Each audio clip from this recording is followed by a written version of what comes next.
Guys, welcome back to my YouTube channel. ഇന്ന് നമ്മൾ വന്നിരിക്കുന്ന ഒരു ഇമോജി ചലഞ്ച് ആയിട്ടാണ്. ആദ്യം നമ്മൾ എടുക്കുന്നത് ഒരു വാട്ടർമെലൺ ആണ്. വാട്ടർമെലൺ ഞാൻ കഴിച്ചു. ആദ്യത്തെ ഇമോജി വാട്ടർമെലൺ ആയിരുന്നു. നല്ല ടേസ്റ്റ് ഉണ്ട് കേട്ടോ. രണ്ടാമത് നമ്മൾ ബിസ്ക്കറ്റാണ് എടുത്തിരിക്കുന്നത്. എന്നിട്ട് നാങ്കട്ടയാണ് നമ്മൾ എടുത്തിരിക്കുന്നത്. നല്ല ടേസ്റ്റ് ഉണ്ട്.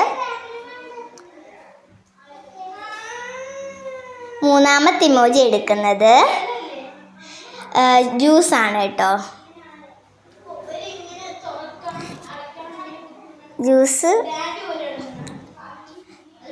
നല്ല ടേസ്റ്റ് ഉണ്ട് കേട്ടോ, നല്ലതാണ്. ഇനി നാലാമത്തെ ഇമോജി ആയിട്ട് എടുക്കുന്നത് മിഠായി ആണ് കേട്ടോ. മിഠായി എന്നിട്ട് നമ്മൾ അതിനകത്തുനിന്ന് ഒരു മിഠായി പൊളിച്ചിട്ട് തിന്നുന്നുണ്ട്. നല്ല ടേസ്റ്റ് ഉണ്ട് കേട്ടോ. ഇനി അടുത്തൊരു വീഡിയോ ആയിട്ട് കാണാം.